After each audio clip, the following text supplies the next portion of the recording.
we're going to talk about retail versus investment strategies and mentality of the buyer, and how one looks at that as an investment from an investment lens, and from a retail, or just somebody that's a Joe homeowner, we call it, just getting into a house. Yeah, it had a pretty good example earlier. What was it we were talking about? Do you remember? Okay. So the scenario had a client reached out who wants to purchase a house at a significant discount, which is possible. But it really depends on your goals and what you have in front of you. For example, I don't want to name any names, but this particular home buyer should be shopping retail, but his mindset was wholesale. And to purchase a house at 5 or 10 or 20% under market value, you have to apply certain investment strategies in order to obtain that. And in a scenario for an investor, time is probably one of the best negotiations, lever points, and way to get an opportunity in the market. If you find a house and you fall in love with it, that's great. But if you're willing to pay retail or even greater than retail, when you're looking at a home for sale, you want to look at it as, what are your investment numbers? Why are you buying this? And what numbers make sense for you? And you have to hold true to the numbers. And the sellers at that time may not be motivated to sell it for that price, and that's okay.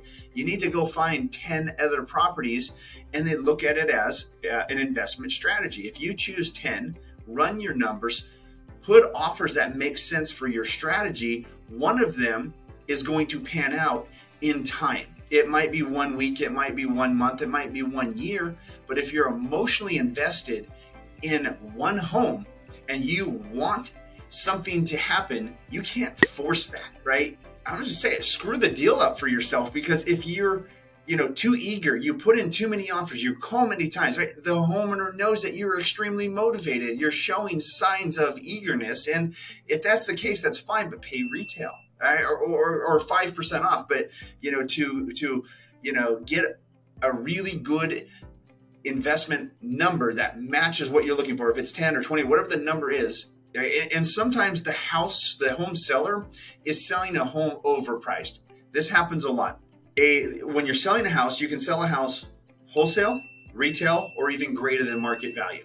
So when homeowners are looking at the market, sometimes they see houses that sold for above market value because of the condition and the marketing and just the location of that house. It's sold for a premium, and they want that number, but they don't have the same attributes that home does, but they will still put their home at that price hoping to get that number.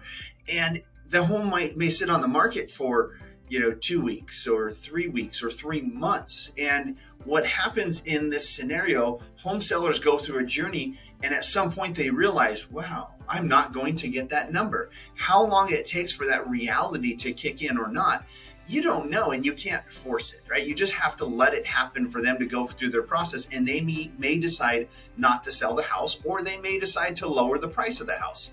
Now, what happens is when a seller lowers the price of the house, it does show willingness to sell, and that will attract buyers that are looking to get a deal. It brings in a different type of buyer. Now, how many times and how much do you lower the price will determine how many people come after that house. And if you're looking to purchase a house for an investment, you have to play the investment mentality and strategy and not get emotionally invested. It's business, it's numbers. Stay logical, put a game plan together, and keep the emotions out of it.